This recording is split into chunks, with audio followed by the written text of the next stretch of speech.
오늘 주님께 더 먼저 인사하겠습니다. 주님 감사합니다. 주님 사랑합니다. 주님 몸된 대덕한백교회를 사랑하겠습니다. 네, 오늘 설교 올라오기 전에 제가 본문이 맞는지 다시 한번 확인했습니다.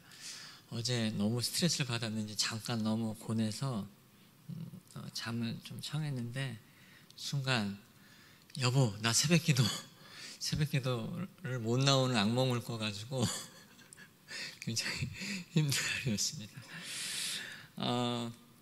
오늘 14장입니다. 14장. 저는 특별히 겟세마네 기도를 좀 집중하고 싶습니다. 오늘 나눌 영적 분별의 이야기는 우리 분별에는 개인의 분별이 있고요, 공동체의 분별이 있습니다. 개인의 분별은 자신이 신앙생활을 하면서 나름대로 만들어가는 영적인 분별입니다.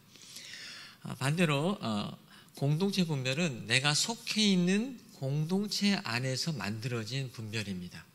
그래서 우리가 내가 가지고 있는 개인적인 분별이 공동체 안에서 작동하는지를 우리는 확인해야 됩니다.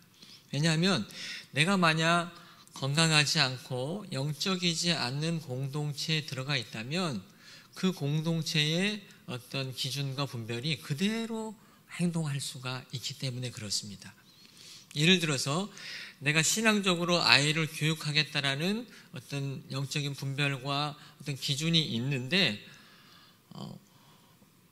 공부를 중시하는 어떤 외적인 걸 중시하는 어머니 모임에 들어가면 어떻게 될까요? 당연히 나도 모르게 내가 갖고 있었던 신앙의 기준에 아이에 대한 양육의 분별은 사라지고 그 공동체가 이야기하는 거에 따라갈 수밖에 없다는 것입니다. 또 극단적인 예인데요, 가출하는 청소년들이 그 가출하는 그룹에서는 어떻게 될까요? 가출의 문제가 너무나 자연스럽다는 것입니다. 따라서 우리는 내가 지금 속해 있는 이 공동체가 건강한 영적인 분별을 하고 있는지, 또한 내가 속하는 이 공동체를 하나님이 원하는 영적인 기준으로 영적 분별을 만들어가고 있는지를 살펴야 될 줄 믿습니다. 구체적인 그런 기술들이 있는데요, 그 기술들은 영성훈련반에서 안내해 드리도록 하겠습니다. 오늘 여러분과 나눌 이야기는 겟세마네 기도입니다. 겟세마네 기도는 좋은 기도의 모델이라고 저는 생각합니다. 예수님은 철저히 겟세마네 기도 속에서 홀로 하나님과 대면하면서 정말 영혼의 실존이 하나님 앞에 드리는 기도를 드리기 때문에 그렇습니다.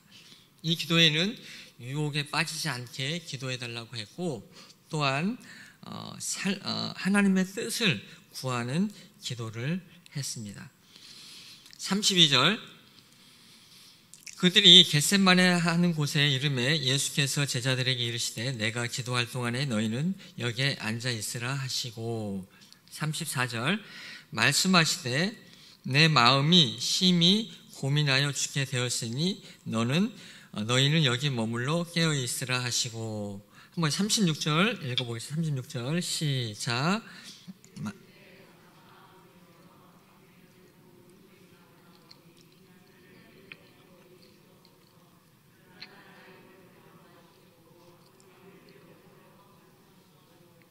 아멘. 아버지께는 모든 것이 가능하오니 이 잔을 내게서 옮기시옵소서. 그러나 나의 원대로 마옵시고 아버지의 원대로 해달라고 요청하고 있습니다. 이 겟세마네라는 이 단어는 이거는 무엇이냐면 기름을 짜는 틀입니다. 마네는 기름을 의미합니다. 그래서 겟세마네 하는 것은 기름을 짜는 틀을 얘기합니다. 올리브유를 짤 때 어떻게 하냐면 올리브유를 넣고 그 위에 돌을 하나씩 얹는 그런 모습을 상상할 수가 있습니다. 그래서 점점 누름을 통해서 기름이 나오게 됩니다. 그걸 상상해 보면 예수님께서 그 죽음에 대한 십자가에 대한 그 압박이 얼마나 크셨는지 그 하나님이신 예수님께서 혹 하나님 이 잔을 옮길 수 있으면 옮겨달라. 그러나 아버지의 뜻이 되게 해달라고 요청하고 있습니다. 정말 기도의 자리에 나가면 이런 고백이 나오는 것 같습니다. 주님, 이 일이 저에겐 너무나 고통스럽고 피하고 싶습니다. 또 설교자는 설교의 자리를 피하고 싶은 것이 설교자의 마음입니다. 또 여러분 삶에 피하고 싶은 자리가 있을 것입니다. 그러나 그 심한 압박에도 하나님께 드릴 수 있는 기도는 아버지의 원대로 해달라는 기도가 나와야 될 줄 믿습니다. 이것을 우리 문화에서 한번 살펴보면 콩맷돌을 가는 것이 좀 기억나시나요? 콩맷돌. 콩국수를 만들 때 콩을 불립니다. 콩을 불린 상태에서 충분히 불리고 그 맷돌을 갈게 됩니다. 저는 그 맷돌을 갈 때에 그 콩 겉에 있는 껍질이 있습니다. 이 껍질이 저는 자아라고 생각합니다. 내 내적인 자아, 두려움, 또 욕망들. 그 맷돌에서 이 갈아질 때에 내 자아가 사라지는 것 같지만 콩국수에 사용할 아주 맛있는 재료가 되는 것을 기억하시기 바랍니다.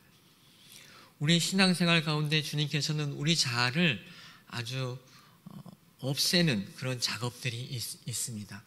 특별히 오늘 겟세마네 기도는 그런 기도가 될 것입니다.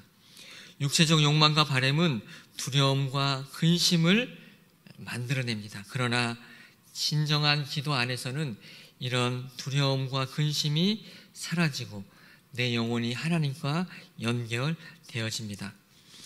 그러면 깊은 내면의 기도 후에 영적 반응은 무엇입니까? 바로 영의 선택을 하게 됩니다. 왜냐하면 우리의 원초적 자아, 첫 아담은 항상 선악과를 선택하기 때문에 그렇습니다. 우리가 아무리 영적으로 뛰어나도 결국 주님과 연결되어 있지 않으면 에덴 동산에서처럼 첫 아담은 내 스스로 눈이 밝아지려는, 내 스스로의 욕망의 것을 먹으려는 우리의 모습이 있음을 기억하시기 바랍니다. 그 선택은 어떻습니까? 멸망이었고 오히려 눈이 어두워짐을 우리는 보았습니다. 그러면 영의 선택은 무엇입니까? 바로 새 아담, 예수 그리스도의 십자가 안에서 새로 탄생된 자아입니다. 주님이 십자가를 피하고 싶었습니다. 인간적으로 죽음을 피하고 싶었습니다.